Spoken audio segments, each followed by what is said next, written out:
नमस्कार, आदाब। Crime petrol dial 100 में आप सबका स्वागत है। आज भी कई जगहों पर अपनी मर्जी से शादी करना एक बेबुनियाद बात मानी जाती है, लेकिन सच्चाई ये है कि चाहे माँ बाप ना बदलें, लेकिन बच्चे नई राह ले चुके हैं। वो अपने फैसले और अपना भला बुरा खुद देखते हुए जिम्मेदार बनना चाहते हैं, लेकिन जब इसके बावजूद परिवार उन पर अपनी इच्छाएं थोपता है तो विरोध जन्म लेता है, जिसका फायदा अक्सर दूसरे उठाते हैं और विपरीत परिस्थितियों में स्वार्थ भारी पड़ता है। ऐसी कहानी कहता है हमारा आज का ये एपिसोड, जहां एक शादी के प्रस्ताव ने सोनाक्षी और उसके परिवार को तहस नहस कर दिया। नमस्ते काका। नमस्ते काकी।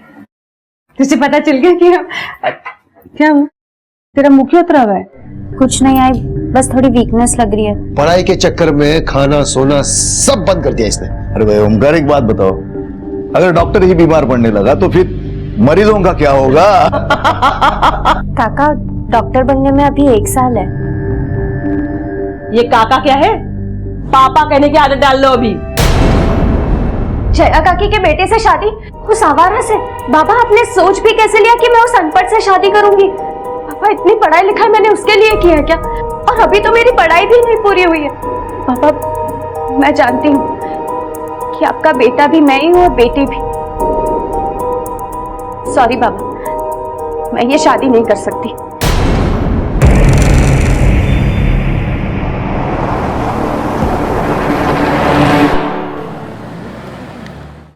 पाटिल बाबू, भाभी, हमने सोनाक्षी से शादी की बात की, लेकिन वो अभी इस शादी के लिए तैयार नहीं है। आपका दिमाग ठिकाने पे है ना? उसे पता भी है अगर ये शादी नहीं होती तो आप लोगों के साथ क्या होगा? ऐसी बात मत करो भाभी। पाटिल बाबू तो मेरा बचपन का दोस्त है, दोस्त नहीं फैमिली से बढ़कर है। अब मैंने कोशिश तो की थी, लेकिन वो नहीं मानी। मैं क्या कर सकता हूँ भाभी? आप इसके अलावा मुझसे कोई भी काम करवा लो, लेकिन ये शादी नहीं हो पाएगी। मैं चलता हूँ, नमस्ते।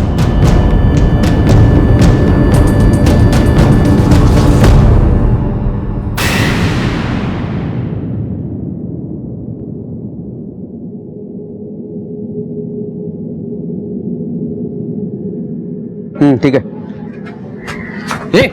कहाँ जा रहा है? सर, मेरे को बड़े साहब से मिलने का। क्यों मिलना है? बड़े साहब नहीं मिल सकते। सर, मैंने मर्डर देखा है साहब। किसका होता मर्डर? और कहाँ देखा था? वो शमशान में सर, उधर एक लड़की को जला दिया सर। वो शमशान का देखभाल करने वाला नंदू है ना, नंदू, वो नंदू ने उसको जला दिया साहब। हाँ सर, इसने पी रखी है और इसकी बात पर भरोसा कैसे करें? और वैसे भी शमशान तो इन्हीं कामों के लिए बना है। अपन साहब, वो लड़के का घर का परिवार का कोई भी आदमी नहीं था, वो नंदू अकेला था साहब। उसने जला दिया उसको। मादरे, एक बार जाके चेक कर लो क्या बोल रहा है ये।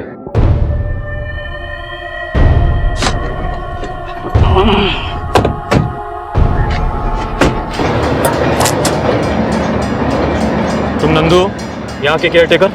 हाँ सब। इसका कहना है कि कल रात को तुमने इलीगल तरीके से एक बॉडी को जलाया। साहब, कल कोई बॉडी आई नहीं, और आप भी किसकी बातें सुन रहे हैं साहब? एक नंबर का बेवड़ा है, यहाँ से लकड़ी चुराता है, बेचता है और दारू पीता है। झूठ बोलता है। मैं साइड में लेके जाओ इसे, चल। साहब, अगर आपको यकीन ना हो ना, आप चाहे तो लकड़ी का रिकॉर्ड देख लीजिए, और यहाँ पे जितनी भी जली हुई लकड़ी की राख पड़ी है ना, उसे भी देख लीजिए। सारी ठंडी है, क्योंकि 2 दिन पहले की है। साहब, कल कोई बॉडी आई ही नहीं। तो फिर ये झूठ क्यों बोलेगा? साहब, बेवड़े का सच क्या और झूठ क्या? तुम रहते कहाँ हो? साहब, वो लास्ट वाला घर, हाँ वो वाला। अब एक बात बताओ, तुम्हारे यहाँ बिना जानकारी के भी कोई बॉडी जला सकता है? नहीं साहब। साहब, आप भी कहाँ उस बेवड़े की बातें सुन रहे हैं? साहब, ये रात दिन पी के टाइट रहता है। आज तक इसे कभी मैंने होश में देखा ही नहीं।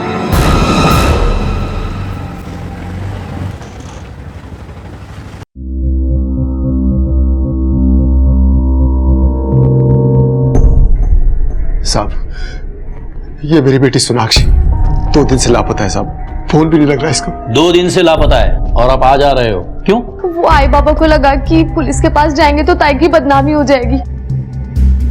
वो 4 दिन बाद ताई की शादी है ना, इसीलिए। चुप बैठ, मैं बात कर रहा था। कहीं ऐसा तो नहीं कि आपकी लड़की शादी से नाखुश थी या किसी और से प्यार करती थी इसलिए चली गई? नहीं नहीं साहब, मेरी बेटी ऐसी वैसी नहीं है। वो डॉक्टर की पढ़ाई कर रही है, अगले बरस वो डॉक्टर बन जाएगी। उसको ये सब काम के लिए फुर्सत ही कहाँ था साहब। आपने उसके दोस्तों या अपने रिश्तेदारों से पता किया? हो सकता है वो वहां कहीं गई हो। साहब हमने हर जगह पता किया, लेकिन कहीं नहीं गई है साहब। माणिक मैडम, ये लड़की का फोटो लो और आसपास के सारे पुलिस स्टेशन में सर्कुलेट करो और उसके कॉल रिकॉर्ड्स और लोकेशन निकलवाओ। Okay sir. अभी आप लोग जा सकते हैं, हम पूरी कोशिश करेंगे उसे ढूंढने की। ठीक है साहब। सर मुझे तो ऐसा लगता है कि लड़की की शादी उसकी मर्जी के खिलाफ हो रही थी, इसलिए वो घर से भाग गई और ये बात हमसे ये लोग छुपा रहे हैं। मात्रे, एक आदमी हमारे पास आता है और वो कहता है कि उसने एक लाश को जलते हुए शमशान में देखा, और एक फैमिली अपने लड़के की मिसिंग कंप्लेंट देने आते हैं। कहीं इन दोनों में कुछ कनेक्शन तो नहीं? सर वो आदमी 24 घंटे नशे में रहता है, आखिर हम उसकी बात पर भरोसा कैसे कर सकते हैं? भरोसा नहीं कर सकते, लेकिन उसे लाइटली भी नहीं लेना चाहिए। मात्र एक काम करो, म्यूनिसिपैलिटी जाके पता करो कि पिछले हफ्ते इस इलाके में कितने लोगों की मौत हुई और उनके फैमिली वालों ने कौन से शमशान घाट पे उनका अंतिम संस्कार किया, और ये सारी इंफॉर्मेशन निकालकर शमशान घाट के रजिस्टर के साथ वेरीफाई करो। Yes sir. एक लड़की जो डॉक्टर बनने वाली थी अचानक गायब हो गई थी, और वहीं दूसरी तरफ एक अनजान लड़की की लाश को धोखे से जलाए जाने का शक था। क्या ये दोनों लड़कियां एक ही थी? पुलिस को तहकीकात में पता चला कि इस हफ्ते इस इलाके में 4 लोगों की मौत हुई, जिसमें 3 औरतें थी और एक आदमी। पुलिस ने उनके घर जाकर भी पूछताछ की, यहां तक कि पुलिस ने शमशान घाट में लकड़ियों का वजन करवा के भी देखा कि कहीं चोरी से किसी लाश को तो नहीं जलाया गया वहां, लेकिन कुछ हाथ नहीं लगा। पुलिस के पास आगे का रास्ता नहीं था, लेकिन तभी सोनाक्षी की बहन से पूछताछ में पुलिस के हाथ एक नया सिरा लगा। आई बाबा, बाबा हाय, पुलिस आई है।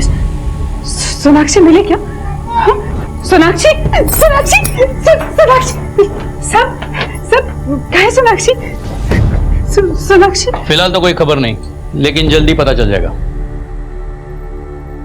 हमें शोभा से अकेले में कुछ पूछताछ करनी है। उस दिन तुम पुलिस स्टेशन में कुछ कहना चाहती थी, लेकिन तुम्हारे बाबा ने बीच में रोका। वो 4 दिन बाद ताई की शादी है ना, इसीलिए। चुप बैठ। क्या कहना चाहती थी? देखो, हमारे लिए सब कुछ जानना बहुत जरूरी है। हाफ इंफॉर्मेशन पे उसे ढूंढना मुश्किल होगा। तुम चाहती हो ना तुम्हारी बहन सही सलामत वापस आए? सर ताई शादी से खुश नहीं थी।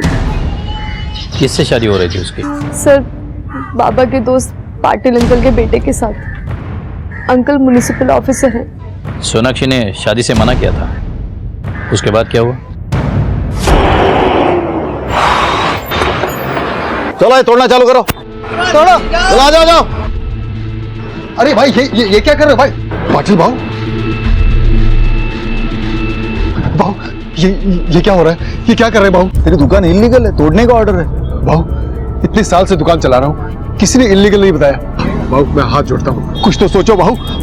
हम बचपन के दोस्त हैं भाऊ। अरे तेरी दोस्ती के लिए मैंने बहुत कुछ किया है, लेकिन अभी मेरे हाथ बंधे हुए हैं। तेरी बेटी ने मेरे बेटे की, मेरे भाई को जो बेइज्जती की है ना, ये रोज सुनना पड़ता है मालूम।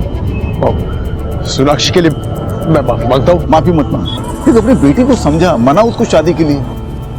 तुझे तो मालूम है जया अपने बेटे के लिए कुछ भी कर सकती बाबा। ए धाना है रे।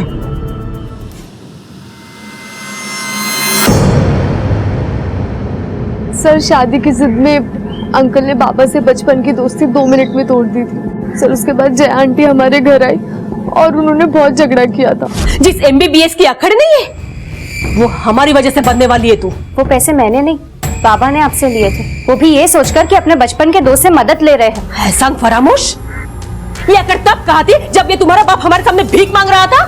मेरे बेटे में कमी निकाल रही है तू। कमी है इसलिए निकाल रही हूँ। जैसी हालत आपके बेटे की है ना, वो कंपाउंडर बनने के लायक भी नहीं। इस घर से डोली नहीं उठी तो लाश जरूर उठेगी। उसके बाद? सर फिर अंकल ने बाबा को दिया उधार वापस लेने के चक्कर में पीछे पड़ गए। बाबा पहले से ही बहुत परेशान थे, और उसके बाद ताई अचानक ही घर से गायब हो गई। जिस दिन सोनाक्षी घर से गायब हुई, उस दिन उसके साथ घर में और कौन कौन था? सर सिर्फ आई थी।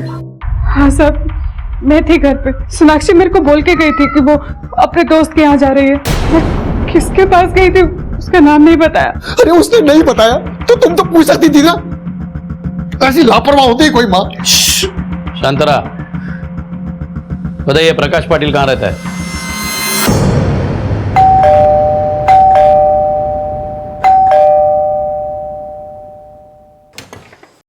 जया, नितिन कुठे?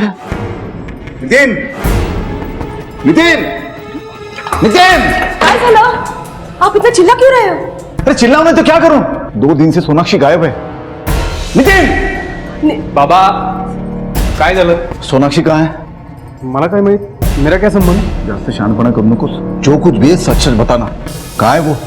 कहाँ गायब किया तुमने उसको? ना मैंने कुछ किया है ना मेरे बेटे ने कुछ किया है। हमें तो पता भी नहीं कि वो गायब हुई है। अगर तुम दोनों को भी पता नहीं है तो फिर कहाँ है वो?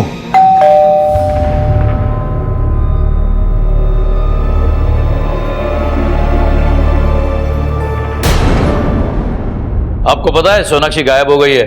नहीं तो कब हुआ ये? 2 दिन पहले। तुम शादी करने वाले थे ना उससे? हो, पर सोनाक्षी ने शादी के लिए ना बोला तो हमने वापस कोई बात नहीं की। बात नहीं की, लेकिन ओमकार की दुकान तोड़ दी। क्यों? क्योंकि वो इलीगल थी तो टूटनी थी। बहुत पुरानी दुकान थी ना, आज पता चला इलीगल थी, इसलिए तोड़ दिया। देखिए, ये म्यूनिसिपैलिटी का मैटर है, पुलिस को इसमें नहीं पड़ना चाहिए। और वैसे भी ये शादी और ये किस्सा हमारे लिए खत्म हो गया है। तुम लोगों के लिए खत्म हुआ होगा, हमारे लिए शुरू हुआ है। ओमकार को पैसे के लिए भी परेशान करते थे ना तुम? परेशान? हम लोग परेशान नहीं सर, हम लोगों ने उससे पूछा था कि वापस कब दोगे पैसे। अब जब कोई रिश्ता ही नहीं बन रहा तो कोई भी पैसों के बारे में तो पूछेगा ही ना। और मुझे लगता है खुद का पैसा मांगना कोई गुनाह तो नहीं है। आपके पास क्या सबूत है कि आपने पैसे दिए थे? ठीक है, अभी हम चलते हैं, पुनः भेटूयात।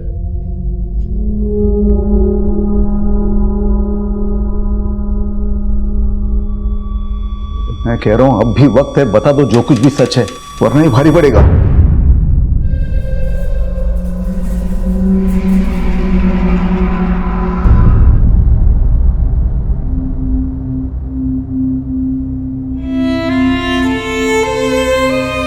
सोनाक्षी!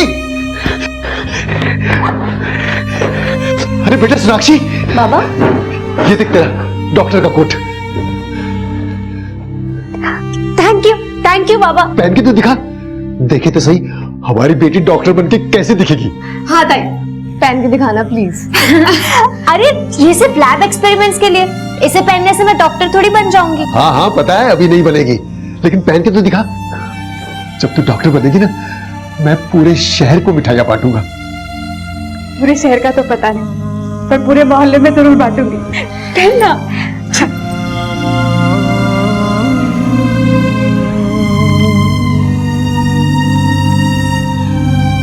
कैसी लग रही हो बाबा?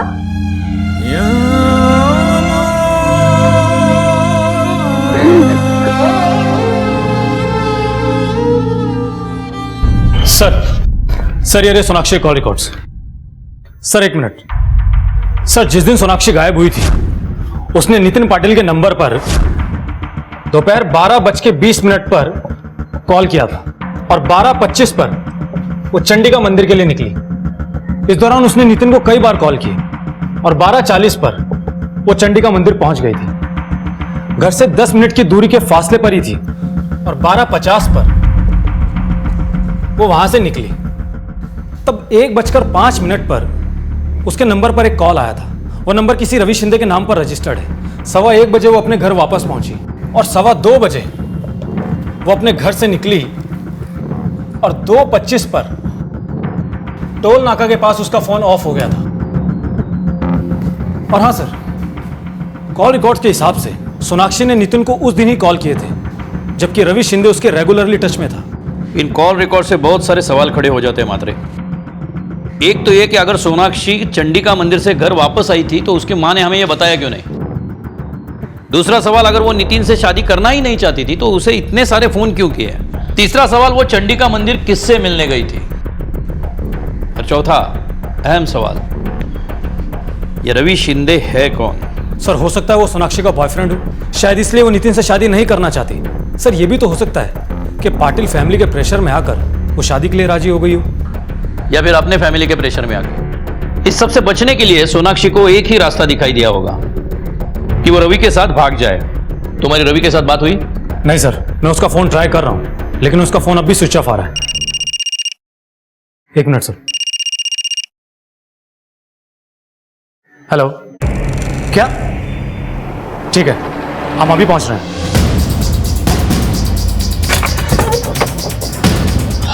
फोन किसने किया था? मैंने सर।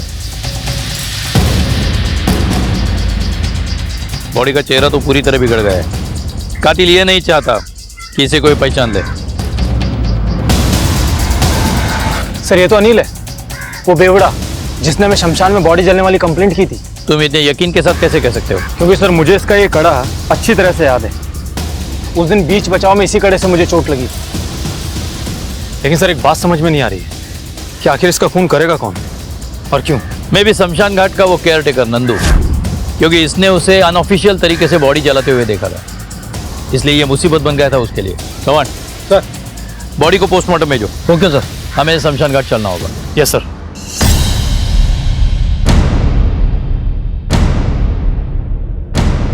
नंदू कहाँ है? साहब नंदू तो बिना छुट्टी अप्लाई किए पता नहीं अचानक कहाँ चला गया। अब कोई तो केयर टेकर चाहिए था, इसलिए म्यूनसिपालिटी ने मुझे यहाँ भेज दिया। इसका मतलब ये बात सच हो सकती है कि नंदू ने यहाँ कोई बॉडी जलाई है और उस बेवड़े ने उसे देखा था, इसलिए नंदू ने उसे मार डाला और वो भाग गया। देशपांडे, फॉरेंसिक टीम को फौरन बुलाओ और यहाँ जलाई गई बॉडी के राख सैंपल पिछले 7 दिनों में जलाई गई बॉडी के साथ मिलाओ, जिससे यह पता चलेगा कि यहाँ कोई एक्स्ट्रा बॉडी जलाई गई थी या नहीं, और शायद इसका भी पता चलेगा कि किसकी बॉडी थी। Okay sir. उसे पूछो नंदू कहाँ रहता है। सर मुझे पता है।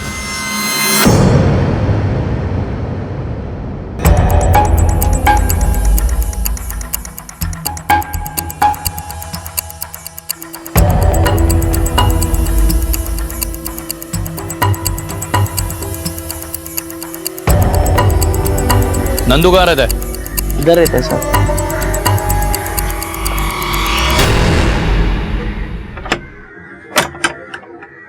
देशपांडे सर, दरवाजा तोड़ दो।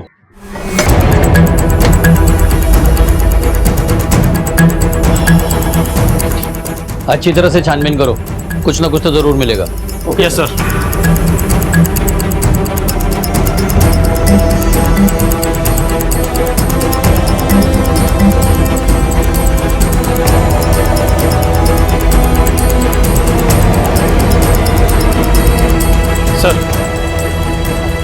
सर ये बैग मिला है और इसमें आईडी कार्ड मिला है। सोनाक्षी ओमकार लाटकर?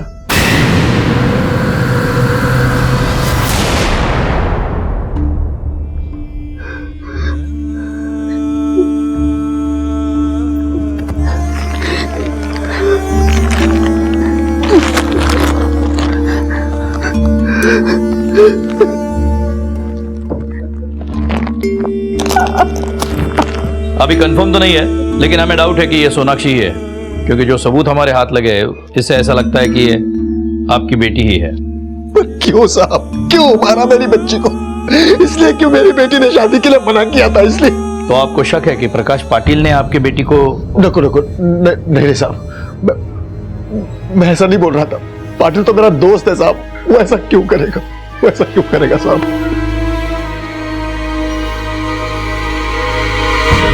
सर। हाँ मात्रे। सर शमशान घाट से जो राख के सैंपल हमने लिए हैं वो लैब में भेज दिए। रिपोर्ट आने में 1 महीना लग जाएगा, क्योंकि 6 लोगों की डेड बॉडी की राख मिक्स हो गई है, इसलिए टाइम लगेगा। मतलब फिलहाल हमें इनकी मदद के बिना ही इंक्वायरी करनी होगी। अच्छा मात्रे, वो नंदू का पता किया क्या? हाँ सर, हमने उसकी फोटो सारे पुलिस थानों में सर्कुलेट कर दी है। सर नंदू का परमानेंट एड्रेस सतारा का है। हमने वहाँ की पुलिस को भी इंक्वायरी करने के लिए कहा है, लेकिन उनका कहना है कि नंदू वहाँ नहीं है। लेकिन हाँ सर, नंदू की माँ वहाँ हॉस्पिटल में एडमिट है और नंदू ने 2 दिन पहले ही अपने पनवेल के अकाउंट से 25,000 रुपये हॉस्पिटल को ट्रांसफर किए। जब हमने उसका अकाउंट चेक किया तो पता चला कि नंदू ने उसी दिन अपने अकाउंट में पैसे जमा किए थे। मतलब नंदू को बॉडी ठिकाने लगाने के लिए किसी ने पैसा दिया है, पर किसने?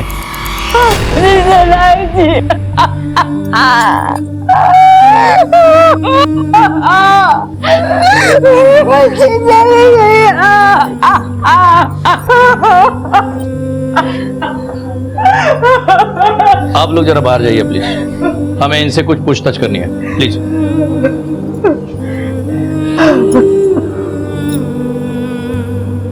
आपने क्यों नहीं बताया कि उस दिन सोनाक्षी 1:15 बजे वापस घर आई थी और 2:15 बजे वो फिर से बाहर जाने के लिए निकली थी?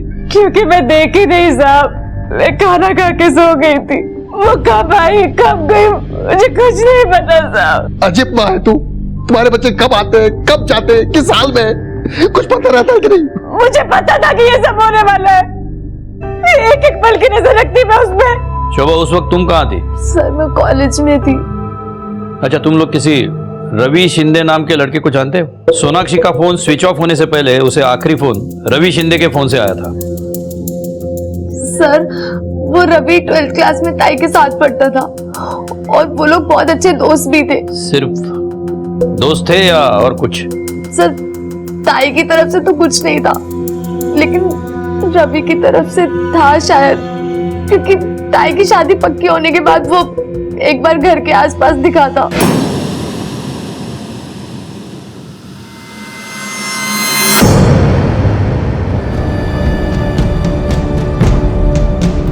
ये क्या बदतमीजी है? क्या बोला था? तुम पागल समझती है मेरे को? क्या बोला था तूने मेरे को कि MBBS होने के बाद तुम मुझसे शादी के बारे में सोचेगी? होने देना नहीं लगना, शादी नहीं होने दूंगा तेरी मैं। सर उसके बाद भी वो कई बार घर के आसपास नजर आया।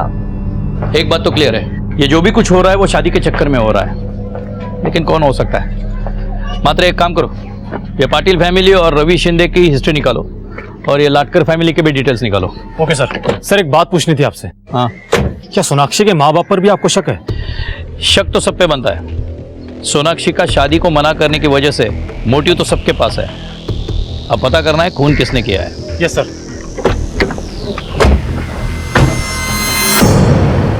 सर रवि बुरा लड़का नहीं है, हाँ थोड़ा सा सेंटी और साइको है। कुछ फर्स्ट ईयर में ही उसने सोनाक्षी को प्रपोज किया था और सोनाक्षी ने कहा कि वो पढ़ाई के बाद उसे जवाब देगी। उसने कहा मैं वेट करूंगा। उसके बाद वो किसी भी लड़की के पीछे नहीं गया, बल्कि सोनाक्षी के आसपास अगर कोई लड़के दिखते थे तो किसी भी बहाने से उनसे लड़ाई कर लेता था। क्या सोनाक्षी उसमें इंटरेस्टेड थी? सर ऐसा लगा तो नहीं, शायद से उसे टालने के लिए उसने ये सब बोला था।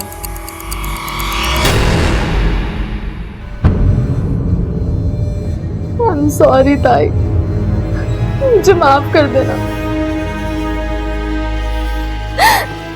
मैंने सोचा भी नहीं था कि जो मैं कर रही हूँ उसका ये रिजल्ट होगा।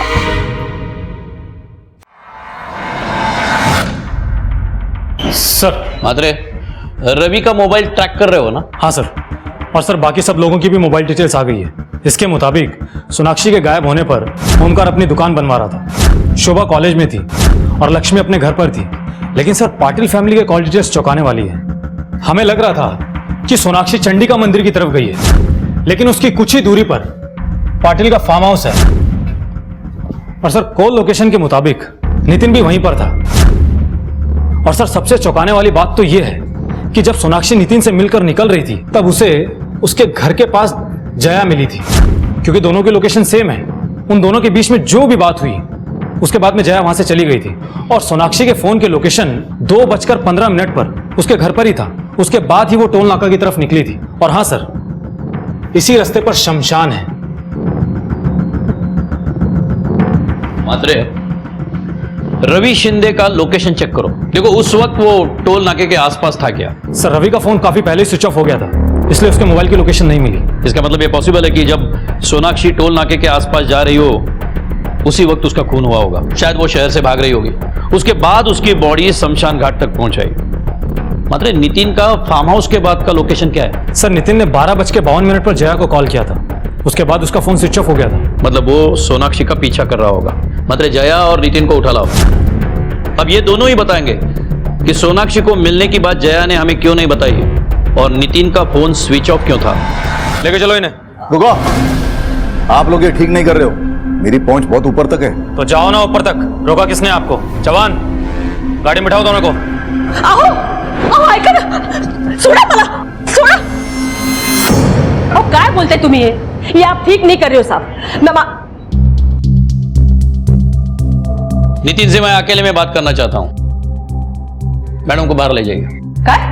मेरे बेटे के साथ यहाँ रुकना मेरा हक बनता है। बालिक है ये, बच्चा नहीं है। मैडम ने क्यों दो बाहर?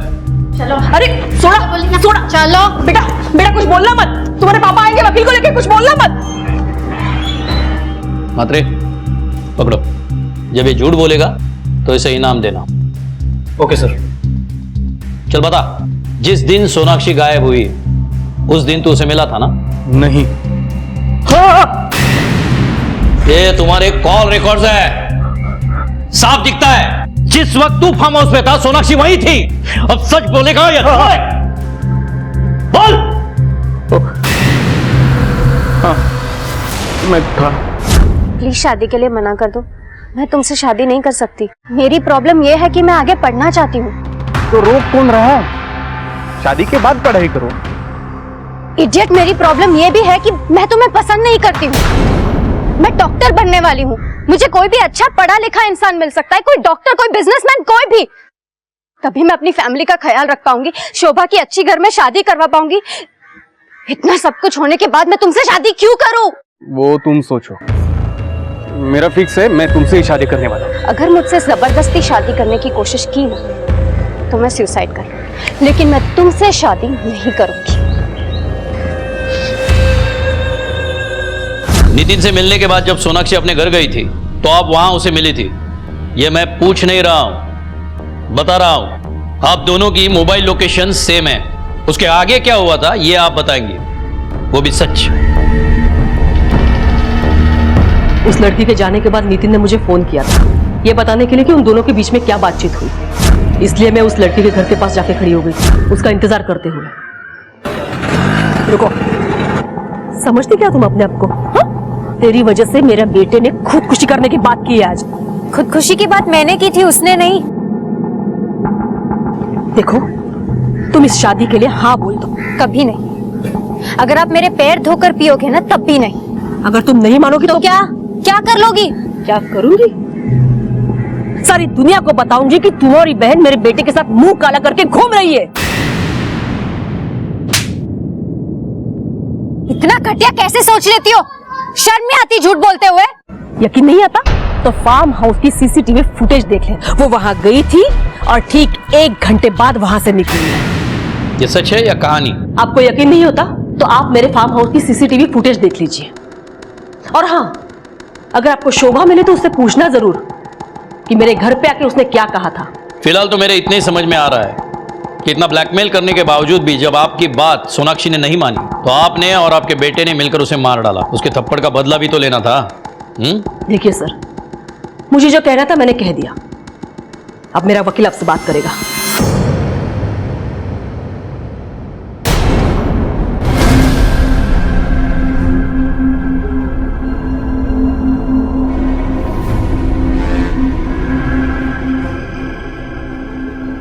इसका मतलब जया सच बोल रही है। मात्रे, दोनों को जाने दो, लेकिन 24 घंटे नजर रखना उन पे। Yes sir.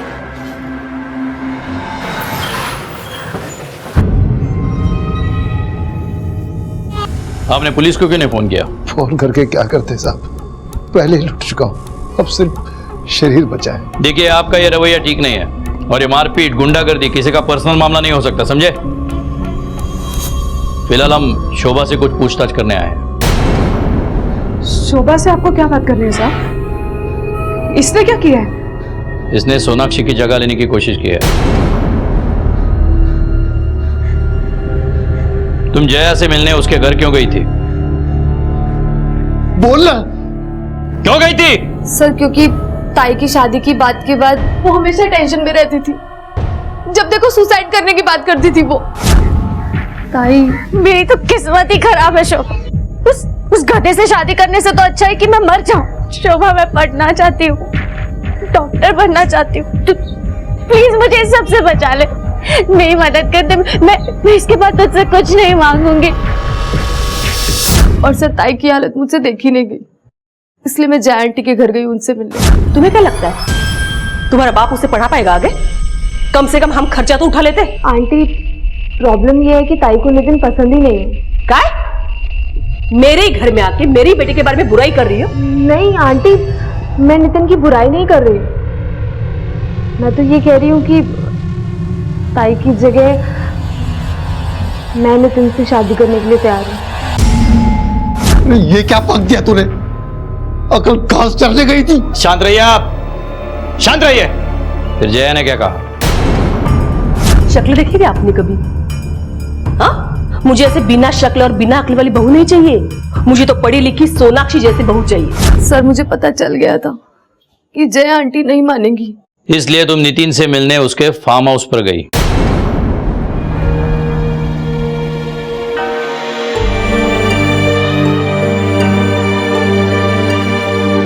हाँ सर, क्योंकि ताई को बचाने का सिर्फ एक ही तरीका बचा था मेरे पास। देखो मैं तुमसे फिर कहता हूं, अगर तुम चाहो तो ये बात अलग से कह सकती हो। किसी से छुपाने के लिए कुछ बचा नहीं।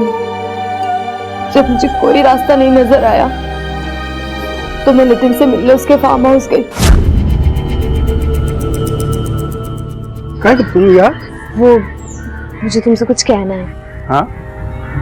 I love you. क्या? अब से नहीं, बहुत पहले से। तुम्हें पता नहीं उस ताई में क्या नजर आया, वो 24 घंटे किताबों में घुसी रहती,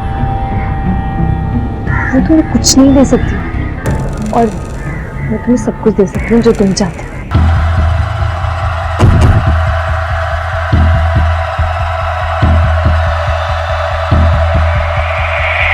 क्या तो नहीं है? क्या? तुम बात क्यों नहीं गई? तुम बात क्यों नहीं गई? बात क्यों नहीं गई? केला मारो ना कहा? खड़ी हो तुम, क्या तुझे? मैडम मत बन, मैडम देखो जरा, रुक जाओ, जवाब देके दुनिया वाले को बात क्यों नहीं गई? तुम क्या बोलेगी? रुक जाओ। हाय हाय पानी पानी लाओ जल्दी। लक्ष्मी, हाय हाय हाय हाय अंकुल, हाय चल। हाय हाय।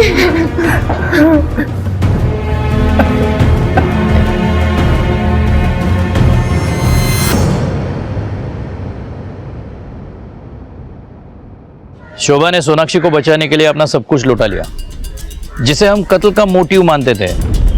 वो एक कोशिश थी अपने बहन को बचाने की। सिर्फ शोभा ही नहीं, पूरी लाटकर फैमिली रास्ते पे आ गई है। मात्रे, हमें इस केस को अलग एंगल से देखना होगा।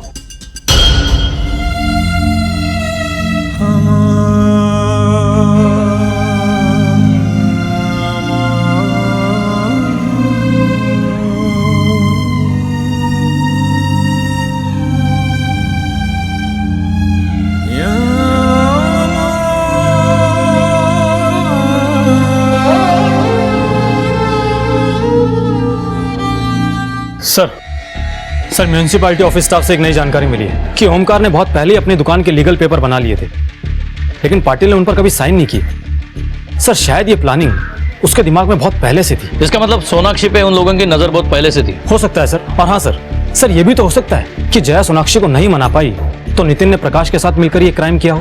बिल्कुल हो सकता है। मात्रे, उठाओ उसे। वैसे भी ओमकार को मारपीट करके उसने क्राइम तो किया है। शोभा को बुलाओ और पाटिल पे केस लॉन्च करो। Yes sir. साहब आप बोलते हो तो मैं लाटकर से माफी मांगने के लिए तैयार हूँ साहब। उसको पैसा भी दे दूंगा, उसकी दुकान भी लगवा दूंगा। वो सब तो तुझे करना ही पड़ेगा। पहले ये बता, सोनाक्षी को कैसे मारा? सोनाक्षी को मैंने नहीं मारा साहब। वो टाइम में मैं तो नौकरी पे था ना। तूने नहीं, तेरे आदमियों ने मारा होगा। सब मैं म्यूनिसिपैलिटी में नौकरी करता हूँ साहब, मेरा कोई गैंग नहीं है साहब। अच्छा, नंदू गुरु को कैसे जानते हो? नंदू गुरु मैं नहीं जानता साहब, पहली बार नाम सुना इसका। नहीं जानता? नहीं। लेकिन वो तो म्यूनिसिपैलिटी का वर्कर है। म्यूनिसिपैलिटी में तो 400 से 500 लोग काम करते हैं, हर किसी को मैं जानता नहीं ना।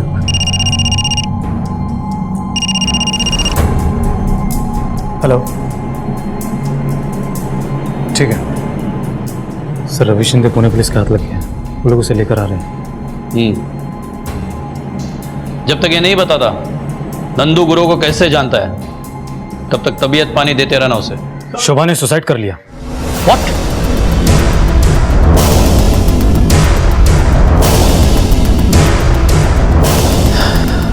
मात्रे बॉडी को पोस्टमार्टम भेज दो और ये चाकू फिंगरप्रिंट के लिए फॉरेंसिक भेजो। Okay sir.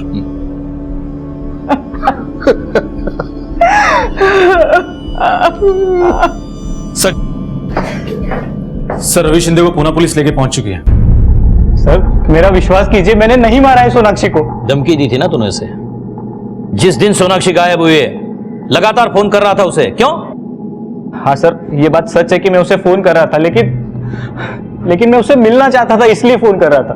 लेकिन उसने बार बार मेरे फोन कट की और फोन ही स्विच ऑफ कर दिया बाद में। तो सर इस बात का मुझे बहुत गुस्सा आया था और उस गुस्से में मैं कुछ कर ना बैठूं, इसकी वजह से मेरे दोस्त लोग मुझे जबरदस्ती पूना ले गए। अच्छा, गुस्से में तू पूना गया और यहां सोनाक्षी गायब हो गई? हाँ मात्रे, सच बुलवाओ इससे और इसका भी पता करो वाकई ये पूना गया था या कहीं और। Yes sir.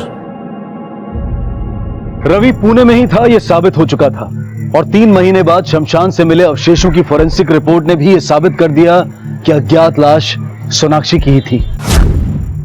लाटकर परिवार ने अपनी दोनों बेटियों को खो दिया था और पुलिस का शक पाटिल परिवार पर कायम था, लेकिन उनके खिलाफ कोई सबूत नहीं था। और तभी अचानक पुलिस के हाथ एक नई कड़ी लगी। ये लो, चलो चल।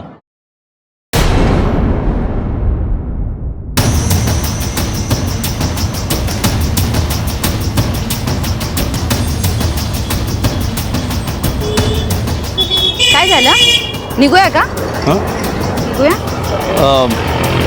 मुझे एक अर्जेंट काम है, तुम रिक्शा से आगे चले जाना। ठीक है चालेल।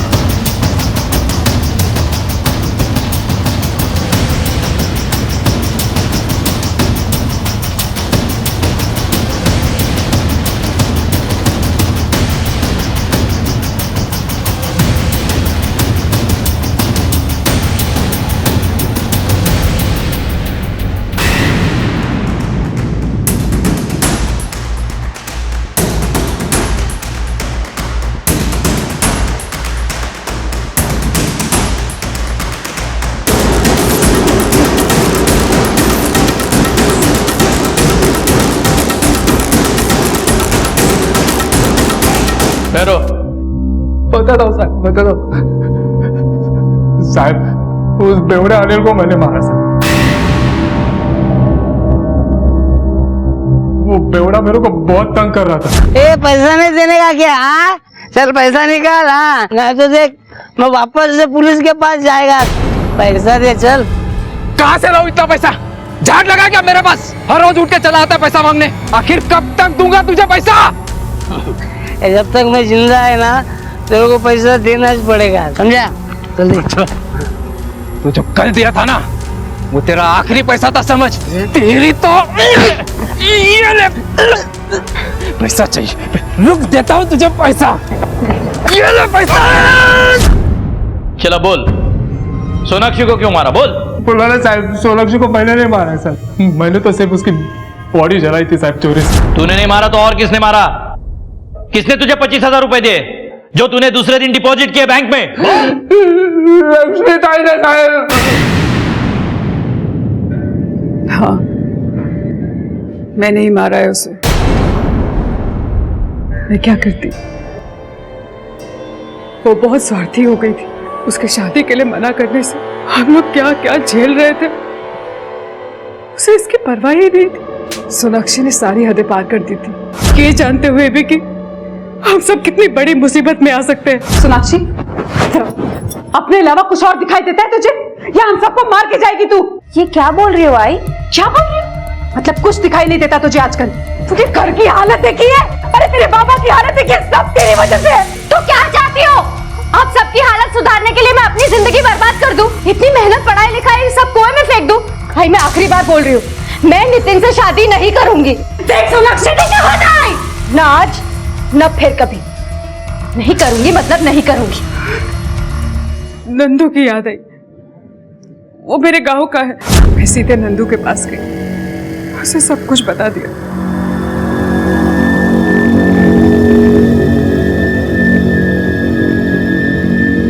अपने दोस्त की एक वैन लेके आया और सोनाक्षी की लाश कूड़े में डाल के ले गया। सोनाक्षी स्वार्थी नहीं थी, उल्टा वो अपना हक चाहती थी। तूने कोई अच्छा काम नहीं किया, बल्कि एक होनहार पढ़ लिख कर कुछ बनने का सपना देखने वाली लड़की को मार डाला है, जो तुम्हारी ही बेटी थी।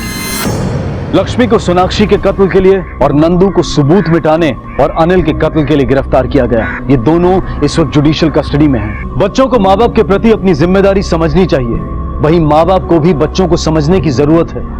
हमें समय समय पर अपने आप को टटोलते रहना होगा कि कहीं हम माता पिता के नाम पर तानाशाह तो नहीं बन रहे, और अगर ऐसा है तो हमें इसे ठीक करना होगा, क्योंकि ये हमारे और हमारे बच्चों के लिए घातक हो सकता है। देखते हैं हमारे आज के एपिसोड की दूसरी कहानी। सर मुझे कुछ नहीं मालूम सर, बच्चा अचानक मेरी गाड़ी के सामने आया और ब्रेक मारने का टाइम ही नहीं मिला सर। ये लोग बता रहे थे बच्चे का कुछ लोग पीछा कर रहे थे। कौन लोग? आपने देखा? नहीं सर। आप लोगों ने कुछ देखा? शिंदे सबकी स्टेटमेंट ले लो। हटिए।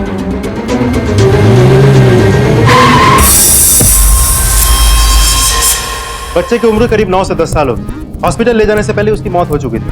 डॉक्टर्स के डिक्लेरेशन के बाद हमने बॉडी को पोस्टमार्टम के लिए भेज दी। कुछ ऐसा मिला जिससे बॉडी की शिनाख्त हो सके? नहीं सर, लेकिन मौके पे मौजूद कुछ लोगों का कहना है कि कुछ गुंडे उसका पीछा कर रहे थे, लेकिन ना ही किसी ने उनकी शक्ल देखी और ना ही किसी ने बच्चे को बचाने की कोशिश की। पिछले 15 दिनों में 9-10 साल के जितने भी बच्चों की मिसिंग कंप्लेंट दर्ज हुई है, सबका पता करो। कब? बच्चे बड़ों की दुनिया के छल कपट और जटिलताओं से अनजान होते हैं।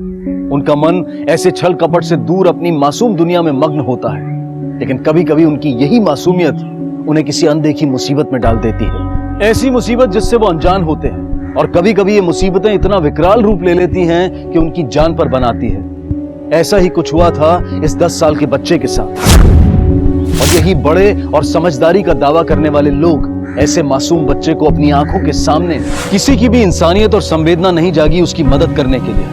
आखिर कौन था ये बच्चा, और कौन थे वो लोग जिनसे वो अपनी जान बचाकर भाग रहा था लेकिन बचाने में नाकामयाब रहा था? आखिर इस 10 साल के बच्चे ने ऐसा क्या कर दिया था? हाँ, मैं तुझसे बोली ना मैं काम पर हूँ, बच्चे लोगों को लेकर गार्डन पे आई हूँ। नहीं, मुझे पता है तेरे दिमाग में क्या चलता रहता है। नहीं, मैं कहीं नहीं जाने वाली।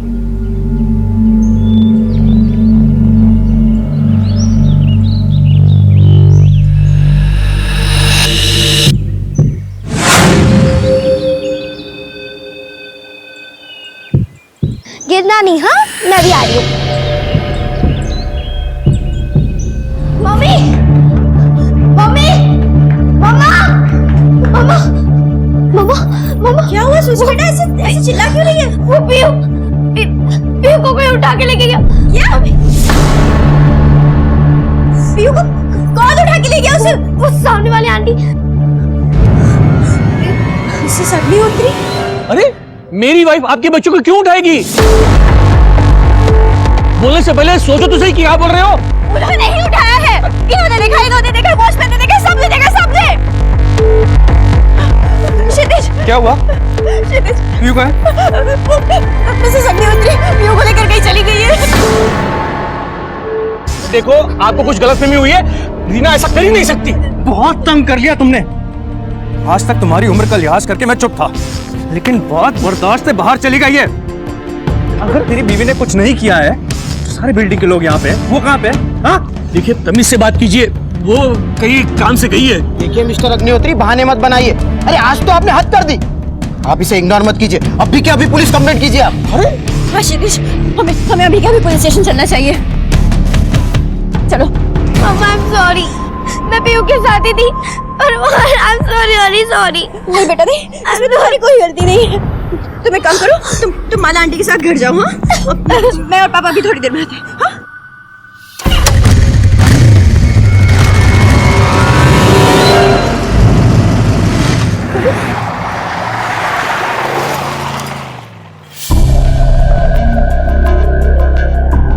आप में से क्षितिज और राशि कौन है?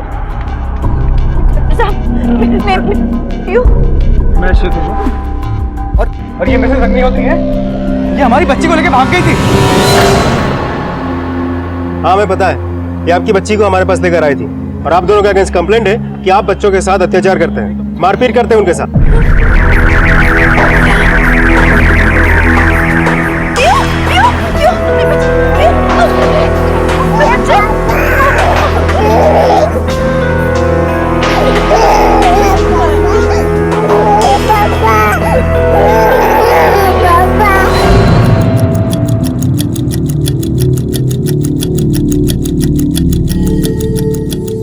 हम क्यों मारेंगे अपने बच्चों को? हम बहुत प्यार करते हैं उनसे।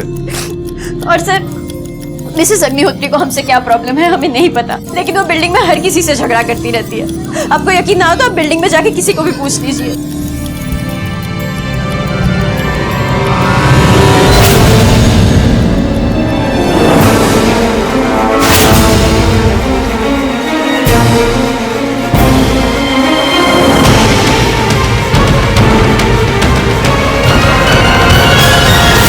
मिसेस अग्निहोत्री की तो आदत है दूसरों के मामले में टांग अड़ाने की। जब देखो दूसरों से झगड़ा करती रहती है। और जब से राशि और क्षितिज ने उन्हें पीहू की बर्थडे पार्टी पे नहीं बुलाया था, तब से तो वो उनके पीछे ही पड़ गई हैं हाथ धोकर। सर, अभी पिछले 2 हफ्ते पुरानी बात है। दरवाजा खोलो, खोलो दरवाजा। तुम लोग ऐसा नहीं कर सकते। मैं सब जानती हूँ अंदर क्या हो रहा है। दरवाजा खोलो। क्या हुआ? क्या है तुम्हारी? कहाँ है तुम्हारी बेटियाँ? मैंने उनके चीखने चिल्लाने की आवाज सुनी है। तुम मार रही थी ना उन्हें? क्या हो रहा है यहाँ? क्यों शोर मचा के रखा है आप दोनों ने? क्या प्रॉब्लम क्या है आपकी? यहाँ क्यों आप हमेशा हमारे प्रॉब्लम मेरी नहीं, प्रॉब्लम तुम्हारी है। मैंने अपने इन कानों से उनके चीखने चिल्लाने और रोने की आवाजें सुनी है, और ये मेरा इमेजिनेशन नहीं है। तुम मार रही थी ना अपनी बेटियों को, मार रही थी ना? आप प्लीज हमारे घर में आके दखल अंदाजी मत करिए। प्लीज यहाँ से निकल जाइए अभी के अभी। देखिए, हमने बिल्डिंग के कई लोगों से बात की, सभी का यही कहना है कि सिर्फ आपका वहम है, असल में ऐसा कुछ नहीं है। तो इसका मतलब मैं बेवकूफ हूँ जो इस तरह की? प्लीज शांत हो जाइए, वरना मुझे उन लोगों की बातों पर यकीन करना होगा कि प्रॉब्लम आप में है, उनमें नहीं है। So please please calm down, शांत हो जाओ। आपको क्या लगता है? सर, मैं ठीक से कुछ कह नहीं सकता, लेकिन मैं हमेशा इसे समझाता हूँ कि दूसरे के मामले में क्यों पड़ना है। सर, बच्चे की उम्र 10 साल ही थी। पोस्टमार्टम रिपोर्ट से यह साबित हो जाता है कि बच्चे की मौत एक्सीडेंट से हुई थी, लेकिन बच्चे के शरीर पर जो निशान थे वो कम से कम 10 से 15 दिन पहले के थे। मतलब कोई तो था जो उसे टॉर्चर कर रहा था, और शायद वो उसी से अपनी जान बचाकर भागने की कोशिश कर रहा था। लेकिन प्रॉब्लम यह है कि किसी ने भी उन हमलावरों को गौर से देखा नहीं कि डिस्क्रिप्शन बता सके। अमूल, एक बार फिर से उस एरिया के लोगों से अपने तरीके से पूछताछ करो। कोई तो होगा जिसने उन हमलावरों में से किसी एक का चेहरा देखा होगा। मिसिंग केसेस रिकॉर्ड से कुछ हाथ लगा जिससे बच्चे की शिनाख्त हो सके? नहीं सर, इस बच्चे का चेहरा बुरी तरह से बिगड़ चुका है, इसलिए समय ज्यादा लग रहा है। इस बच्चे की डिस्क्रिप्शन जिससे भी थोड़ा बहुत मैच होता है, हम उन लोगों को डीएनए टेस्ट के लिए भेजा। दृष्टि तावड़े नाम की एक औरत को शिनाख्त के लिए भेजा गया। लेकिन हमें कुछ चीजें मिली हैं। देखिए, ये चीजें हमें लाश के पास से मिली। क्या ये चिराग की? नहीं, ये सामान उसका नहीं, वो जिंदा है। वो मुझे छोड़कर नहीं जा सकता। क्या मैं जा सकती हूँ प्लीज? एक मिनट, उससे पहले आपको डीएनए टेस्ट के लिए जाना होगा ताकि ये कंफर्म हो सके कि ये बॉडी चिराग की नहीं है। मैंने बताया ना कि वो बच्चा मेरा नहीं है, तो फिर ये सब। सॉरी, मैं कोई डीएनए टेस्ट नहीं करवाऊंगी। ठीक है, जाइए।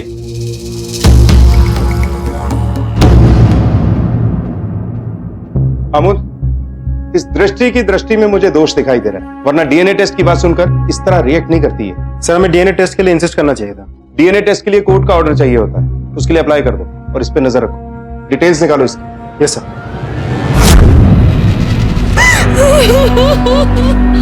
मैडम जी, क्या हुआ? ठीक है, कुछ नहीं।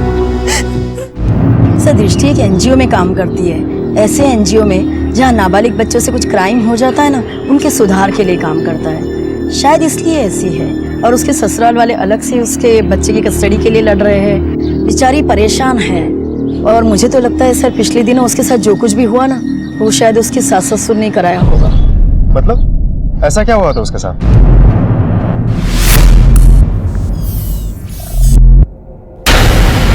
अरे, ये क्या हो गया? कौन फेंका ये सब?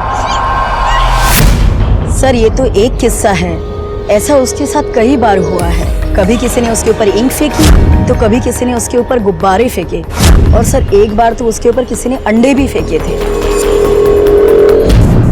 दृष्टि पाटिल के बेटे के बारे में क्या जानते हैं आप? माँ बेटे में रिश्ता कैसा था? सर, दृष्टि का हस्बैंड नहीं है, वो अकेले ही उस बच्चे को पाल रही थी।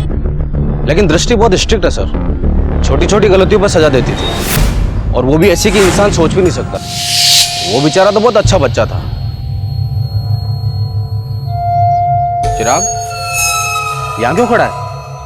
और वो भी साल में? क्या हुआ बेटा? क्या हुआ बेटा? और सर ये सजा इसने उसे इसलिए दी थी क्योंकि उसने होमवर्क नहीं किया था, और उस दिन तो उसने इसे स्कूल तक नहीं भेजा और पूरे दिन सोसाइटी गेट पर ऐसे ही खड़ा रखा। तो दृष्टि के पड़ोसियों ने चिराग की जो डिस्क्रिप्शन दी है उसके मुताबिक लड़का चिराग हो सकता है, लेकिन अचानक क्यों दृष्टि को ये लगता है कि लड़का चिराग नहीं है? अमोल, ये डीएनए टेस्ट से कंफर्म हो सकता है। डीएनए टेस्ट का ऑर्डर आया? नहीं सर। अरे हमें पता है हमारी बेटी यहीं पर है, अब बता किधर है? अब बताइए ना आपने उसे कहाँ रखा है? 1 मिनट, क्या चल रहा है ये सब? सर मिसेस अग्निहोत्री हमारी बेटी को लेकर यहाँ पे आई है क्या? सर मेरी बेटी नहीं मिल रही है। मिसेस अग्निहोत्री ने उसे यहाँ पर आपके पास रखा है ना। सर प्लीज सर, मुझे मेरी बेटी वापस कर दो सर। क्या मतलब वो यहाँ नहीं है? अगर वो यहाँ नहीं है तो कहाँ गई? क्षितिज, इन्हें बोलो ना मुझे मेरी पीहू वापस कर दे। देखिए आप शांत हो जाइए, इस तरह हड़बड़ाने से कुछ नहीं होगा। आप लोग हमें ठीक से बताइए, तभी तो हम आपकी बेटी के बारे में पता लगा पाएंगे। आखिरी बार कब देखा था आप लोगों ने पीयू को? सर सुबह, जब मैं उसे प्ले स्कूल छोड़ने गया था, लेकिन राशि जब उसे लेने गई तो वो वहाँ नहीं थी। हमने स्कूल स्टाफ से भी पूछा, लेकिन उन्हें भी इसके बारे में कुछ नहीं पता। सर हम बच्चों की सेफ्टी का पूरा ध्यान रखते हैं, लेकिन पता नहीं कैसे हो गया, हम बच्चों को हमेशा उनके माँ बाप को ही हैंड ओवर करते हैं। लेकिन इस बार जब छुट्टी की बेल बजी तो काफ़ी भीड़ जमा हो गई थी। शायद उसी वक्त पीहू, मतलब शायद उसे कोई ले गया। आपके स्कूल में सीसीटीवी कैमरास तो लगे होंगे? हाँ। सुबह से लेकर शाम तक हमें सारी फुटेज चाहिए, दिखाइए जरा। जी ओके।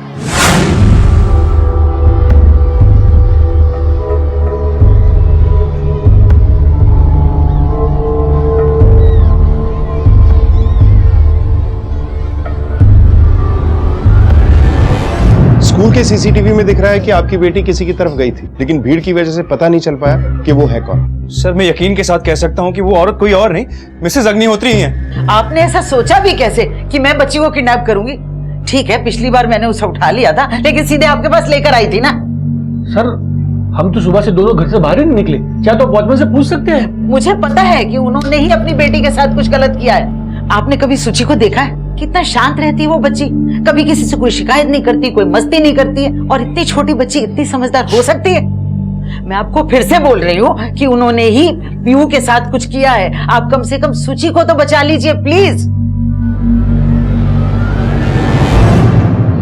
बेटा आप अपने मम्मी पापा को प्यार करते हो ना? मैं मेरी मम्मी पापा से बहुत प्यार करती हूँ। और आपके मम्मी पापा भी आपसे प्यार करते हैं? वो भी मुझसे बहुत प्यार करते हैं। बेटा वो दोनों पीयू से भी प्यार करते हैं? वो दोनों पीहू से भी बहुत प्यार करते हैं। कभी डांटते या मारते नहीं? कभी नहीं डांटा, कभी भी नहीं मारा। वो बहुत अच्छे हैं, हमें स्कूल में ले जाते हैं, हमें चॉकलेट खिलाते हैं।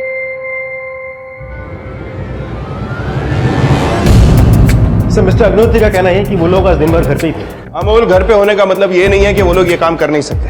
हो सकता है किसी की मदद भी हो सकता है सर। और अमोल, सूची जिस तरह से नपे तुले और फटाफट जवाब दे रही थी, वो भी बिना पलक झपकाए, उसे ऐसा लगता है कि बच्ची को सारे जवाब पहले से रटवा दिए गए। मैं मेरी मम्मी पापा से बहुत प्यार करती हूँ, वो भी मुझसे बहुत प्यार करते हैं। वो दोनों पीहू से भी बहुत प्यार करते हैं, कभी नहीं डांटा, कभी भी नहीं मारा। लेकिन सर वो लोग ऐसा क्यों करेंगे? बिल्डिंग में सभी से पूछताछ करके देख लिया है, वो लोग अच्छे पेरेंट्स थे। अमोल, हर बार देखी सुनी बातें सच नहीं हो सकती, और हमारे प्रोफेशन में हमने देखा है कि कई बार माँ बाप ही अपने बच्चों के कातिल होते हैं। तो फिर मोटिव क्या हो सकता है सर? हो सकता है कि दूसरा बच्चा भी बेटी थी, या फिर कमाई कम और खर्चे ज्यादा, ये भी कारण हो सकता है। लेकिन सर पिछली बार जब हमने डिटेल्स निकाली थी सब कुछ सही था, सस्पिशियस कुछ भी नहीं था। हस्बैंड रियल एस्टेट में काम करता है, अच्छा खासा पैसे कमाता है, तो सेकंड मोटिव भी पॉसिबल नहीं लगता सर। अमोल, मोटिव फिलहाल सेकेंडरी है। फिलहाल सब लोग हमारे शक के राडार में, क्योंकि एक बच्चे की जान को खतरा हो सकता है। सबके डिटेल्स निकालो और कॉल रिकॉर्ड्स भी। हमको रिस्क नहीं ले सकते। Yes sir. हाँ ठीक। हेलो, हाँ ओके सर, दृष्टि के डीएनए टेस्ट का ऑर्डर आ गया। गुड, फॉरन एक्शन टेस्ट करवाओ।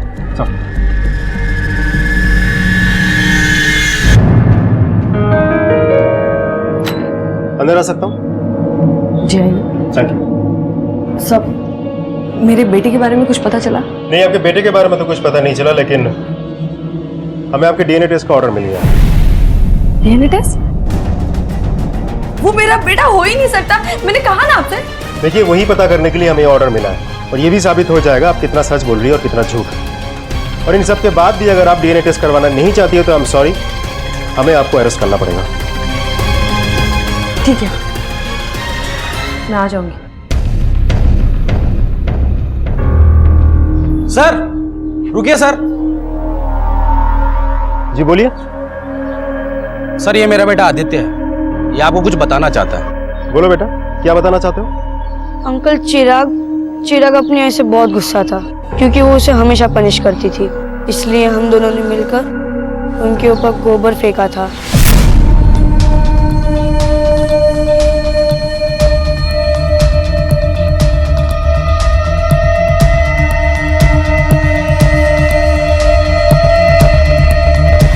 सर जिस दिन चिराग गायब हुआ था ये उसके साथ उसके घर पे ही था।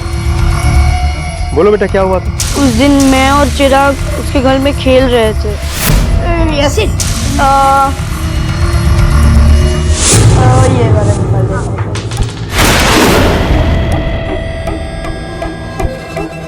मम्मी आप इतने जल्दी आ गए? हाँ, यही देखने के लिए कि तुम पढ़ाई कर रहे हो नहीं। तुम घर जाओ।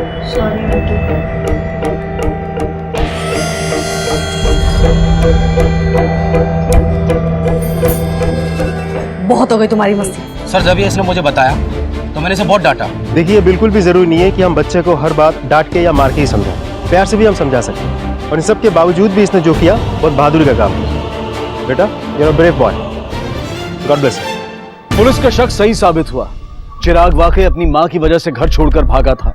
वो उसके अनुशासन में रखने और एक आदर्श बच्चा बनाए जाने की ट्रेनिंग से तंग आ चुका था। अक्सर माता पिता के मन में ये अजीब धारणा घर कर जाती है कि बच्चों को सिर्फ डांट डपट कर और मार पीट कर ही अनुशासन सिखाया जा सकता है, पर वो ये भूल जाते हैं कि इस तरीके से बच्चे या तो डरते हैं या फिर नफरत करने लगते हैं। अनुशासन में रखने का यह तरीका कभी नहीं हो सकता कि आप अपने बच्चे को प्रताड़ित करें, और दृष्टि सारी हदें पार कर चुकी थी। और अगर डीएनए रिपोर्ट से साबित हुआ कि वो लड़का चिराग था, तो दृष्टि कभी अपने आप को माफ नहीं कर पाएगी। देखिए, डीएनए रिपोर्ट से ये साबित हो चुका है कि वो बच्चा चिराग ही था जिसकी एक्सीडेंट में मौत हुई। देखिए, आपके मना करने से अब कोई फायदा नहीं है। सच्चाई क्या है बता दीजिए।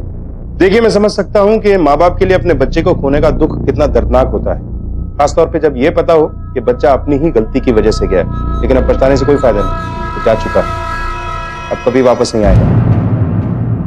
वो नहीं जा सकता, मेरी गलती की सजा उसे नहीं मिल सकती। मैंने मारा मेरे बच्चे को, मैंने मारा मेरे बच्चे को। मेरी वजह से वो घर छोड़ के भागा था, मेरी वजह से उसकी जान चली गई, मेरी वजह से मरा मेरा बच्चा।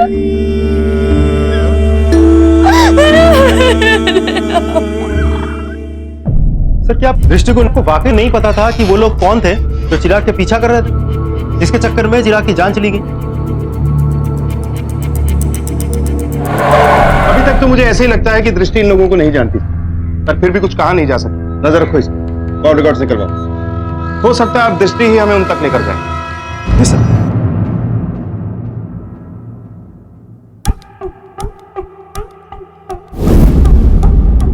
शाबाश, वेरी गुड। ऐसे ऐसे ऐसे कंघी चलाते हैं, समझ में आया? कितनी बार सिखाया है ना, खून से खाना खाने का।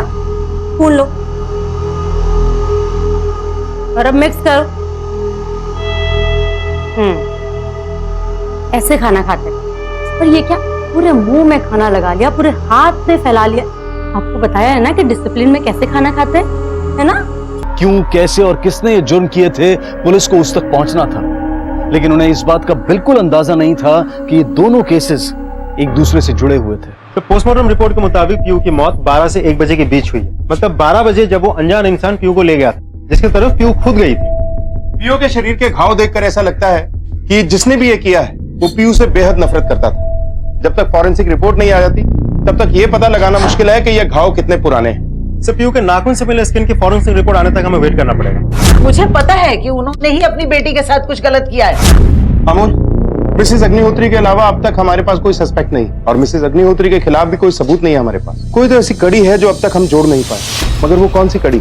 यूजुअली ऐसे केसेस में माँ बाप भी इन्वॉल्व होते हैं, कहीं इस केस में भी ऐसा ही कुछ तो नहीं? सर, मुझे समझ में नहीं आ रहा आप कहना क्या चाहते हैं। क्या किसी से दोस्ती करना क्राइम है? अगर अपने दोस्त के साथ मिलकर अपने बच्चे को रास्ते से हटा दिया जाए क्योंकि वो बच्चा आपके रास्ते का रोड़ा बन चुका था, तो ये डेफिनेटली एक क्राइम है। और इस केस में सिर्फ आप ही नहीं, आपकी बिल्डिंग में रहने वाली मधु भी सस्पेक्ट है। आप यकीन से कह सकते हैं कि वो सिर्फ आपकी एक दोस्त है। कम से कम मेरी तरफ से एक दोस्ती का रिश्ता था। सिर्फ आपकी तरफ से? और उसकी तरफ से? थैंक गॉड लाइट आ गई। क्षितिज, अगर आप नहीं होते ना आज तो मुझे पूरी रात अंधेरे में रहना पड़ता। It's okay. चलो मधु, मैं चलता हूँ। ओके क्षितिज, वेट।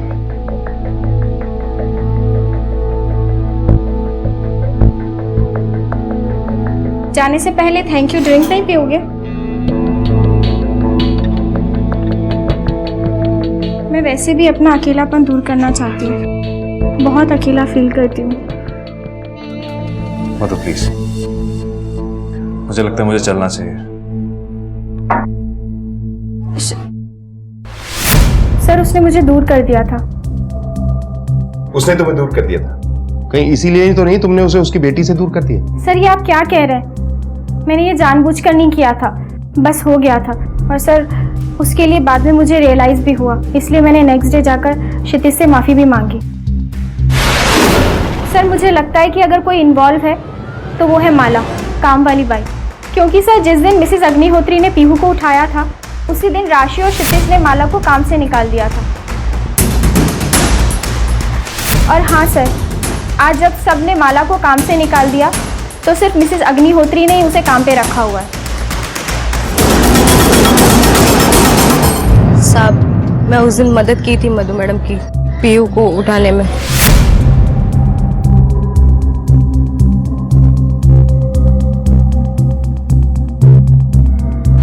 और साहब, मैं उस दिन ऐसा की थी क्योंकि मेरे को भी लगता था कि साहब मेम साहब बच्ची लोगों को बहुत मारते पीटते हैं, और मैं उस दिन पीयू के चोट के निशान भी देख ली थी।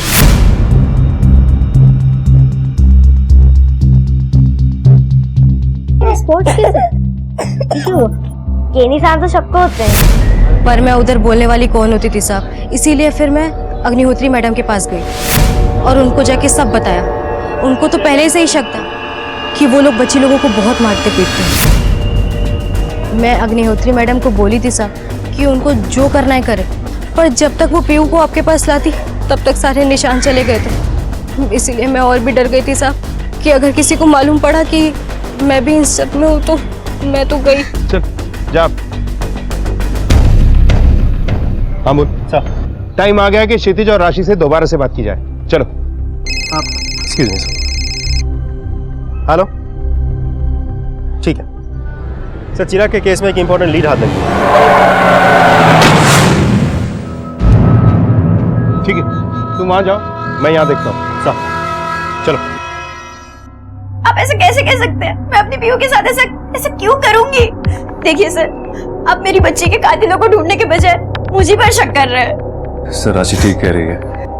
आप हम पे शक करने के बजाय प्लीज अपनी इन्वेस्टिगेशन सही डायरेक्शन में ले जाइए ताकि आप कातिल को जल्दी पकड़ सकें। ठीक है, अगर आप लोग इतना जोर दे के बोल रहे हैं तो हम एक बार को मान लेते हैं कि आप लोग अपनी बच्चियों के साथ मारपीट नहीं किया करते थे। लेकिन अगर आप लोगों की मौजूदगी में हमारी कांस्टेबल पाटिल सूची को चेक करे कि कहीं कोई चोट के निशान तो नहीं, तो आप लोगों को कोई एतराज तो नहीं होगा? पाटिल,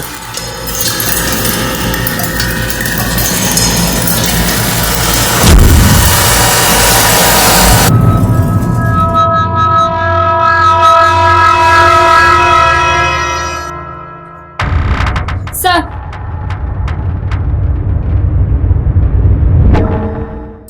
शुक्र मनाओ कि तुम लोग लॉकअप पे नहीं हो, क्योंकि सूची ने अब तक तुम्हारे बारे में हमें कुछ बताया नहीं। और पीयू की बॉडी पे जो निशान मिले हैं उनके बारे में हमें कुछ पता नहीं लगा है। और उसके नाखूनों में जो स्किन मिली है अभी तक उसकी फॉरेंसिक रिपोर्ट नहीं आई। लकी हो तुम लोग, लेकिन ज्यादा देर के लिए नहीं रहोगे। इसलिए झगड़ा करने से अच्छा है कि ये बताओ कि अपनी बच्चियों को क्यों मारा पीटा करते थे। शायद तुम लोगों की सजा कुछ कम हो जाए। लेकिन सर, आप ही सोचिए, मैं अपनी बच्चियों को क्यों मारूंगी? वो इसलिए कि इन बच्चियों के चक्कर में काम छोड़ के तुम्हें घर पे बैठना पड़ा था, और इसी फ्रस्ट्रेशन में तुम मारा करती थी अपनी बच्चियों को।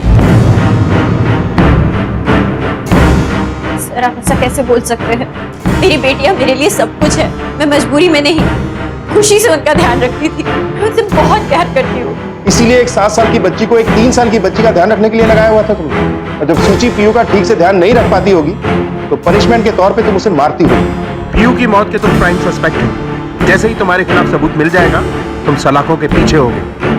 भी आजाद हो तुम लोग। लेकिन बहुत जल्द मुलाकात होगी।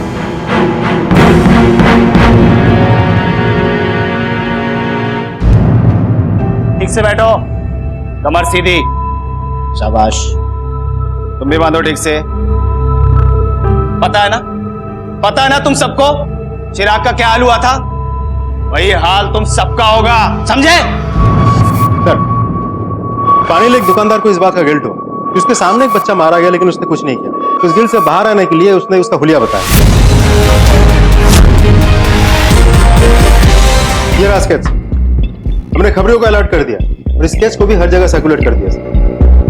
अमोल, चिराग की माँ को थाने बुलाओ, उसे ये स्केच दिखाते हैं। हो सकता है वो इसे पहचानती हो, लेकिन उसे ये बताना नहीं है कि उसे थाने क्यों बुलवाया गया।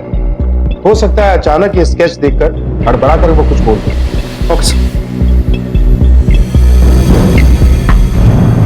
देखिए, हमारे पास उस आदमी का स्केच आया है जो उस दिन चिराग का पीछा कर रहा था। आप उसे देख के बताइए कि क्या आप इस आदमी को जानते हैं? मैं उसे कैसे पहचानूंगी? देखिए, हम आप पे कोई इल्जाम नहीं लगा रहे। हम बस इतना चाहते हैं कि आप इसे ध्यान से देखिए। शायद इस आदमी को आप जानते हो, इससे कोई पुरानी दुश्मनी हो, आपके ससुराल की तरफ से कोई हो, या हो सकता है कि आपके एनजीओ से कोई कनेक्शन। इसे कहीं देखा तो है, पर याद नहीं आ रहा। याद करने की कोशिश कीजिएगा, जैसे याद आ जाए इन्फॉर्म कीजिए।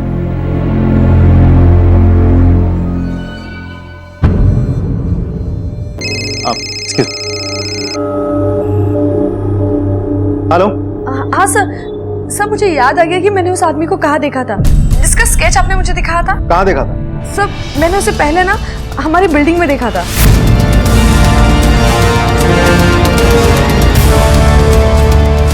और कल मैंने उसे पान वाले की शॉप के पास देखा।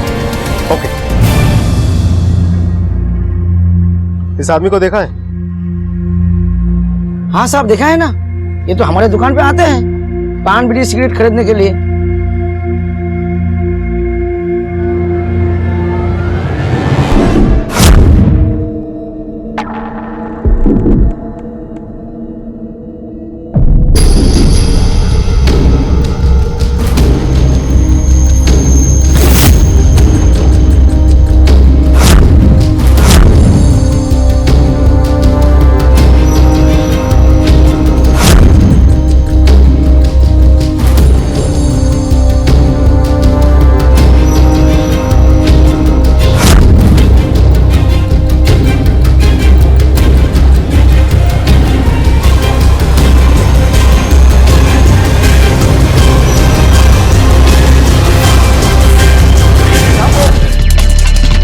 बच्चे को देखो।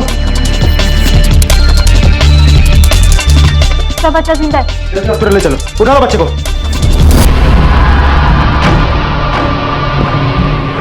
चिराग का केस लगभग सुलझ चुका था, लेकिन अब तक ये नहीं पता चल पाया था कि चिराग परम तक कैसे पहुंचा था और परम बच्चों को ऐसी ट्रेनिंग क्यों दे रहा था। जी बताइए, क्या बात? सर, राशि को अचानक से कुछ बात याद आई। हम शायद जानते हैं कि वो कौन है जिसने हमारी पीयू के साथ ऐसा किया हो। जी बताइए, कौन हो सकता है? सूची ऐसा कर सकती है। क्या आपने कहा था कि सूची पीयू का बहुत ध्यान रखती है? वो सब तो है सर, लेकिन मुझे याद आया कि जिस दिन पीयू गायब हुई उस दिन सूची स्कूल नहीं गई थी। तो आपके कहने का मतलब ये है कि सूची अपनी बहन से इतनी नफरत करती थी कि उसने पीयू की जान ली। सर, सूची को 3 साल पहले हमने अडॉप्ट किया था। 3 साल पहले भी वो इतनी ही परफेक्ट थी, ना कोई जिद, ना कोई बदतमीजी, बच्चों वाली कोई बात ही नहीं थी सर। हमें भी ये थोड़ा अजीब सा लगा, लेकिन फिर मैं प्रेग्नेंट हो गई और हम इतने खुश थे कि इस बात को हमने ध्यान ही नहीं दिया। हमें एक बार लगा भी कि दूसरा बच्चा आने पे शायद सूची थोड़ा जेलस, लेकिन ऐसा कुछ नहीं हुआ सर। बल्कि वो तो पीयू का बहुत ज्यादा ध्यान रखती थी, लेकिन अब लगता है पीयू के केस में तमाम तरह के उतार चढ़ाव देखने को मिले, लेकिन अब जो परत खुली थी उस पर विश्वास करना मुश्किल लग रहा था। क्या एक 7 साल की बच्ची अपनी बहन से इस कदर नफरत कर सकती है कि उसे छुपकर प्रताड़ित करे? या उसकी जान तक ले ले। लेकिन चोट के निशान तो सूची के बॉडी पर भी मिले हैं। अगर पीयू को उसने चोट पहुंचाई तो सूची को किसने मारा? अमोल, जहां से सूची को गोद लिया गया था उस अनाथ आश्रम से पता करो कि सूची किस तरह की लड़की है। Yes sir.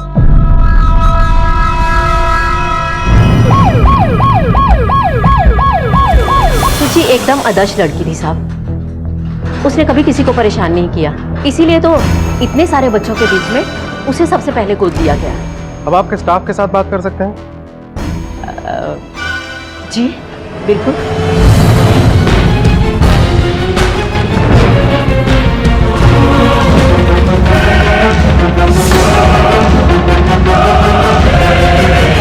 सच्ची तो बहुत अच्छी बच्ची थी, उसने कभी किसी से झगड़ा तक नहीं किया। मारपीट तो दूर की बात है, वो 4 साल तक हमारे पास थी पर कभी उसकी कोई कंप्लेन तक नहीं है।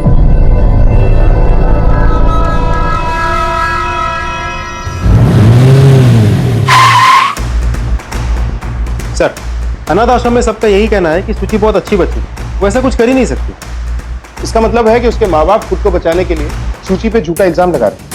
हो सकता है सर। अनाथ आश्रम में मैं एक टीचर से मिला, शशि महाजन, तो मुझे कुछ सही नहीं लगी।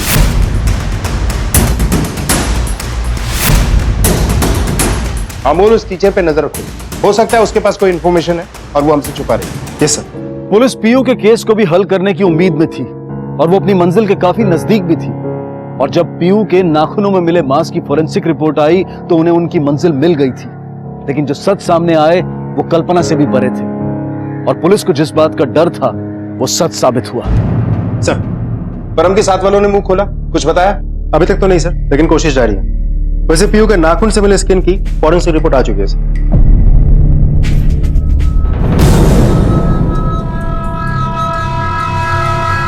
बेटा सूची, आपने अपनी बहन पीयू को मारा ना? बोलो बेटा, आपने मारा ना पीयू को? मेरी तबीयत ठीक नहीं थी, इसलिए उस दिन मैं स्कूल भी नहीं गई थी। मैं घर पे सोई थी। जब उठ के बाहर आई तो देखा काम वाली आंटी भी सोई थी।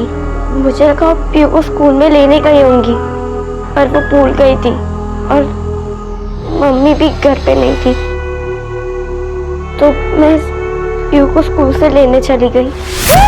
पीयू, पीयू, कम कम कम कम कम कम कम, पीयू इधर इधर इधर इधर इधर इधर इधर इधर आओ इधर आओ। चलो चलो, स्कूल में क्या किया? मामा मामा मामा। सूची बेटा, पीयू तुम्हें अच्छी नहीं लगती थी ना, इसीलिए तुम उसे मारती थी? नहीं नहीं, वो मेरी बहन थी, मैं उससे बहुत प्यार करती थी। मैं तो बस उसे डिसिप्लिन में रखती थी, जैसे मैं खुद को रखती हूँ, जैसा मुझे उन्होंने सिखाया है। उंगली पकड़ो दीदी की उंगली पकड़ो, चलो।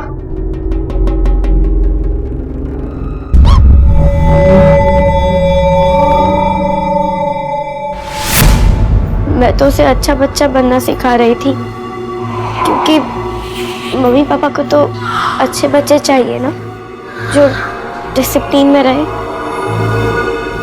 वही डिसिप्लिन मैं पीयू को सिखा रही थी, जो मुझे उन्होंने सिखाया है। अच्छा बेटा, आपको ये चोटें कैसे लगी? मैंने खुद को पनिश किया। जो आपको डिसिप्लिन सिखाते थे? बेटा, उनका नाम क्या है? परम अंकल और शशि आंटी। तो मैं मानती हूँ कि हमसे गलती हुई है, पर सर हम जो कुछ भी करते थे बच्चों को बचाने के लिए करते थे। जो मुसीबत में होते थे या फिर घर से भाग जाते थे, सर हम उन्हें डिसिप्लिन सिखाकर एक आदर्श बच्चे बनाना चाहते थे, ताकि उन्हें कोई अडॉप्ट कर सके। सूची तुम्हें कब और कैसे मिली थी? और परम को मिली थी, हमने उसे ट्रेनिंग दी और वो बहुत जल्दी सीख गई थी सर, इसीलिए वो जल्दी अडॉप्ट भी हो गई। आपको सिखाया है ना, इधर देखो, डिसिप्लिन में रहने का, अच्छी बच्ची बनना है ना। मम्मी चाहिए कि नहीं चाहिए? मारने के बजाय कभी तुमने बच्चों को प्यार से समझाने की कोशिश की? मतलब लड़कियों के लिए नोचना और पिंच करना पनिशमेंट था और लड़कों के लिए बेल्ट से मारना। पाटिल मैडम, जरा इन्हें बताओ कि मार का दर्द होता क्या है। चिराग तुम्हें कहां मिला था? जहां पर चिराग का घर था वहां परम आया जाया करता था सर।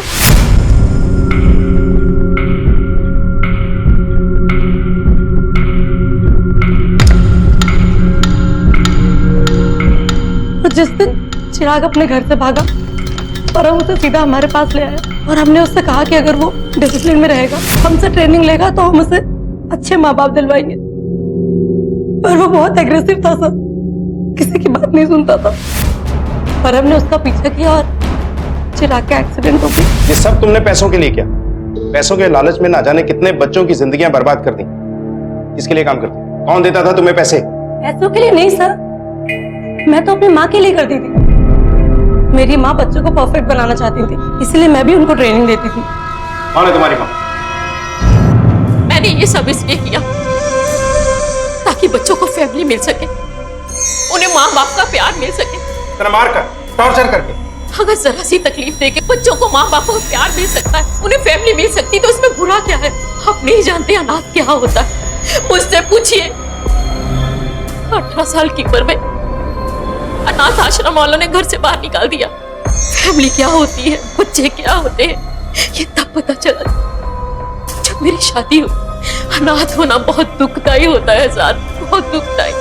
मैं परफेक्ट नहीं थी, इसलिए मुझे किसी ने गोद नहीं लिया। ने कभी उन बच्चों की भीड़ देखी है, सिर्फ इस बात का इंतजार करते हैं कि कब कोई आए, उन्हें अपनाए, उन्हें घर मिले, माँ बाप मिले। आप नहीं जान सकोगे साहब, आप नहीं जान सकोगे अनाथ होता क्या है। किसी को परिवार देने के लिए उसकी जिंदगी नहीं छीनी जा सकती। और हम जानते हैं कि तुम्हारे इस खेल में बहुत से बच्चों की जान गई, और जो बचे उनकी मासूमियत को तुमने हमेशा के लिए खत्म कर दिया।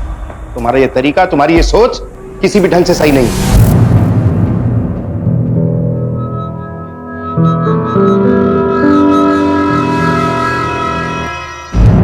वृंदा के जुर्म की किसी भी हाल में पैरवी नहीं की जा सकती। आदर्श होना आखिर है क्या? जब हम परफेक्ट होने आदर्श इंसान की बात करते हैं तो दरअसल हम अपनी सोच किसी पर थोप रहे होते हैं। एक बीमार दिमाग ने उन्हें आदर्श बनाने की जिद में उनकी मासूमियत को कुचल दिया, जो खुद इस नकारे जाने की शिकार थी। दृष्टि भी इसी कड़ी का हिस्सा थी, जो अपने बेटे को खो बैठी उसे एक आदर्श बच्चा बनाने की जिद में। वृंदा महाजन, शशि महाजन और परम को आईपीसी की अलग अलग धाराओं के तहत गिरफ्तार किया गया, और सुचि चूंकि नाबालिग थी, छोटी बच्ची थी, इसलिए उसे बाल सुधार गृह में भेज दिया गया। अब मैं अनूप सोनी आपसे विदा लेता हूं, फिर मुलाकात होगी अगले एपिसोड में एक और चौंका देने वाले केस के साथ। तब तक अपना और अपने परिवार का ख्याल रखें और देखते रहें क्राइम पेट्रोल डायल 100। सबक एक को, सीख हम सबको। जय। इस तरह के और भी एपिसोड देखने के लिए हमारे चैनल को सब्सक्राइब करें और बेल आइकन दबाना ना भूलें।